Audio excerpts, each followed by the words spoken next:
I was social media famous at BuzzFeed for trying new things, and then I cheated on my wife. I really need somebody to tell me how a person can experience so many losses back to back to back and still refuse to get off the internet. I've spent the last 3 days scrolling through this guy's timeline, and every time I think, okay, that has to be the bottom, that has to be the lowest he can possibly go, he finds a brand new shovel and starts digging even deeper. And I am just plain tired. Lydia, spill the tea. Let's get into it because this is a lot. We're talking Ned Fulmer here. And if you don't know who Ned Fulmer is, brace yourself, because this story is a masterclass in destroying everything you've ever built, and then somehow making it worse for yourself every single time you try to fix it. So here I will give you the backstory, because you need context to understand just how far this man has fallen. Ned Fulmer, Edward Fulmer, his full name, is 39 years old and a Yale graduate with a degree in chemistry. He worked in a lab, moved into entertainment, joined BuzzFeed in 2013, and in 2014 teamed up with Keith Habersberger, Zach Kornfeld, and Eugene Lee Yang to form the Try Guys. The series went totally viral with challenge videos and trying new things on camera. We're talking millions of subscribers, brand deals, a Food Network show called No Recipe Road Trip, a book deal, the whole empire. In 2018, all 4 of them left BuzzFeed to start their own company, Second Try LLC. But there was one thing at the heart of Ned Fulmer's whole identity, and one thing only: his wife, Ariel Fulmer, interior designer. Married since 2012, 2 sons together. Ned's brand was all about being the loyal husband. His catchphrase was literally just the words, "my wife." He said it in every single video. They did Try Wives spin-offs, wrote the date night cookbook together.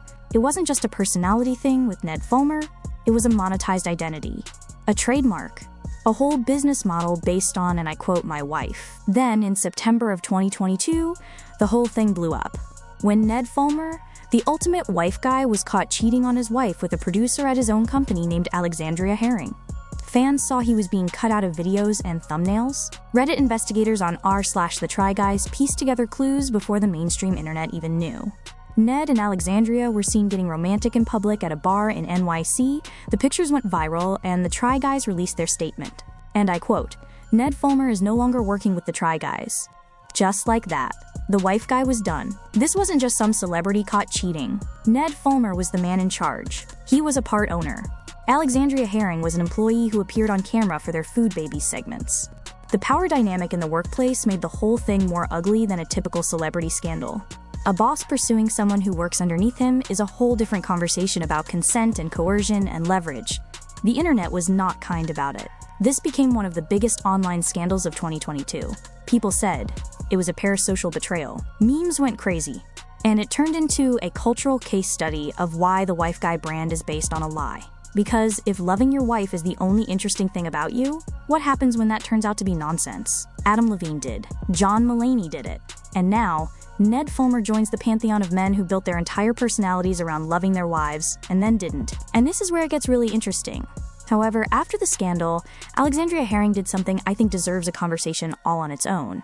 She logged off and never came back. She quit the company, she broke off her engagement because she was engaged to someone else at the time, she shut down all of her social media accounts one by one, and she just disappeared out of the public eye. No statement, no comeback tour, no podcast, nothing. As of 2026, she is still totally out of the public sphere. She said not a word. She picked dignity. Save that, because you're going to need it to contrast in about 60 seconds. That's exactly what Ned Fulmer did. In September of 2025, after 3 years of silence, Ned returned with a podcast called Rock Bottom. And the premise was him interviewing guests about their lows, which is already a thing. But hold on, there's more. Ned Fulmer wiped the entire RSS feed of Baby Steps, his previous podcast he did with Ariel, and hijacked the existing subscriber base and positive reviews to give his new show a head start, all to launch Rock Bottom. As if he actually deleted the podcast he made with his ex-wife and replaced it with his solo project so he could inherit her audience. The audacity. People immediately caught on and described it as manipulative and sneaky, and honestly, that's one of the nicer things you could call what he did. And then the first guest on Rock Bottom, Ariel Fulmer, his ex-wife, on his podcast. About hitting rock bottom. During that conversation, Ariel confirmed they had ended their 15-year marriage. They are divorced and live apart. They did couples therapy, it didn't work. They've reset to a platonic friendship for the co-parenting. And it was this line that made me stop, honestly. I have not forgiven Ned. Ariel Fulmer said, and I quote, "Those were her very words in his podcast that she reportedly agreed to appear on because she has a vested interest in the show and wants it to be a financial success." So literally, she is going on her ex-husband's podcast that he stole from their old podcast to help him make money, telling the world she hasn't forgiven him for blowing up their family. I don't even know what to say to that. But we aren't done. Because in October 2025, Ned Fulmer launched his own YouTube channel, high production videos in the style of the old Try Guys format. And as of June 2026, he's sitting at approximately 334,000 subscribers with about 5.9 million total views. Which sounds good on paper, until you take a look at the engagement. The views are high, but the likes and comments are suspiciously low and disproportionate. And that started a whole bunch of accusations that Ned Fulmer is botting his views. He is artificially inflating his numbers to fake a comeback. And for real, the math ain't mathing. Like, how do you have videos pulling solid views counts and the comment sections look like a ghost town? One creator said that after they made a video about the dubious engagement, Ned's videos magically stopped getting over 40,000 views. Just saying. Moving mad. And then came February 2026. And I need everyone to sit down because this next part is actually insane. Screenshots of Ned Fulmer's profile on Field, a dating app for polyamorous, kink-friendly people, have been leaked. His profile said he was, and I quote, "Dom-leaning switch looking for a bratty sub. Like, sir. The man who made a career out of being America's sweetest husband is now openly advertising himself as a dominant on a kink dating app. And you'd think, okay, this got leaked, maybe he'll just quietly delete it and move on. But no. Ned Fulmer then tweeted screenshots of his own profile. "Apparently someone doxed my Field profile," he wrote, and I quote, "Nice. That's $29.99 a month saved." And then he challenged the entire internet to roast him. This is a man who embraced chaos. He posted his own kink profile on Maine for millions of people to see willingly. They called it a crash out, a meltdown, a desperate play for relevancy. And honestly, what's the end game? You went from my wife to Dom-leaning switch, and you want us to be cool with that? Ned, this isn't the flex you think it is. In February 2026, old footage of Ned dancing with a woman at a Nashville rooftop bar in spring 2022 resurfaced on TikTok. Actually, it was completely innocent, just a work outing with Rachel Ann Cole, a Try Guys executive producer. But it went viral anyway because Ned Fulmer's reputation is so permanently destroyed that any video of him next to a woman is breaking news. Keith Habersberger had to go to TikTok to set the record straight, and he said that he tries to stay away from the, and I quote, "semi-annual internet drama surrounding his former colleague."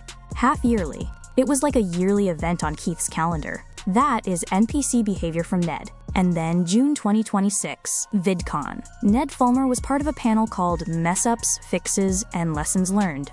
He wasn't even on the official roster and announced it himself on Instagram 2 days prior. He sat there, in front of a live audience, talking about his scandal and his rebrand. This man took the worst thing that ever happened to him and turned it into a VidCon speaking gig. He is monetizing his own destruction. The villain arc is real. So let's go to the comments because people have a lot to say on this. One person wrote something along the lines of, "Ned Fulmer is proof some people can't be humbled. Had it all, burned it all down, and still thinks he deserves a platform somehow." And honestly, I can't even disagree with that. Another person said, "Imagine your entire comeback strategy is, hey, remember when I blew up my life? Well, now I have a podcast about it."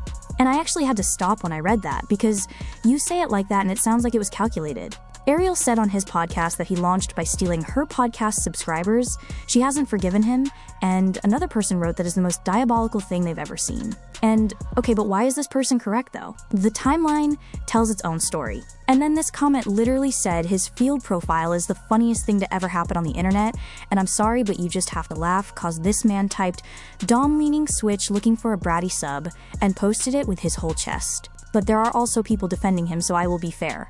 Someone said that, honestly, everyone talks about accountability, but when someone actually tries to be transparent about their mistakes, nobody gives them credit, and I see their point, even though I think there's a difference between accountability and whatever Ned is doing. I hear someone else say that they are held to an impossible standard because of the wife guy thing, and I get it, but the wife guy thing is the point. You built a brand on being faithful, and then you weren't, so the backlash is proportional to the promise. Another commenter said at least he's trying to do something with his life instead of hiding forever, and I actually disagree, because Alexandria chose to disappear and rebuild privately, and nobody is dragging her anymore. The heat stopped. Ned keeps putting himself back in the spotlight, and then acting surprised when people have opinions. That is a decision.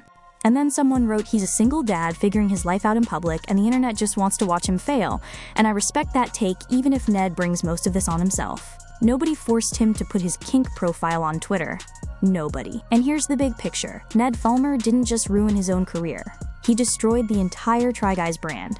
In May of 2024, Eugene Lee Yang left to focus on his filmmaking after helping Keith and Zach get things back on track following the scandal. The group became a quartet, then a trio, then a duo. Keith and Zach are around the 7.8 million subscriber range, but engagement is going down. They shut the tripod down in December of 2025. They launched a subscription platform called Link. They created a daily channel called Try Every Day. But the magic was 4 guys doing things together, and now half of them are gone. Ned Fulmer didn't just destroy his career. He carried a piece of everyone else with him. This guy is finished, and that is the wife guy's lesson in culture. Adam Levine was caught sliding into the DMs of many women. John Mulaney had a comedy special where he joked about his perfect marriage and then left his wife before the ink was even dry on their divorce. Same old story. Build a brand with loyalty. Earn money from the brand. Betray the brand. Watch it topple.